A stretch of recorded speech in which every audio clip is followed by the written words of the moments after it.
ఏదో నామకార్థంగా మొదటి నుంచి చివరి వరకు చదివేయటం అది పేజీ అయిపోయినా పేజీ అయిపోయినా అనటం కాదు కానీ, మొదటి నుంచి నువ్వు చదివేటప్పుడు నువ్వు చదువుతున్న కొలది నీ జీవితంలో నువ్వేం చేస్తావో పొరపాట్లు, నువ్వు ఎలా బ్రతికావు, నీ బ్రతుకు తెరువునంతటిని కూడా ఈ గ్రంథం బయటకు తీస్తుంది. ఈ గ్రంథం క్షమిస్తుంది. ఈ గ్రంథం ఏం చేస్తుందంటే నీకు ఒక వెలుగుకరమైన జీవితాన్ని దయచేస్తుంది. నిన్ను ఆశీర్వాదకరంగా మార్చివేస్తుంది.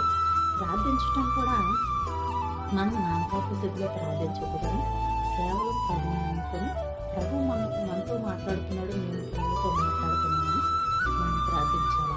అందుకే నిన్ను ఆశ్రయించి వారందరూ సంతోషించలేదు, నీవే వారిని కాపాడుదు కనుక వారి నిత్యము ఆనందధ్వని చేయుదురు అని దేవుని వాగ్దానం సెలవిస్తుంది. మనం ఎప్పుడు కూడా ఆయన మీద అనుకుంటాం కనుక ఆయన్ని ఆశ్రయించి వారందరూ కూడా సంతోషంగా ఉంటారు.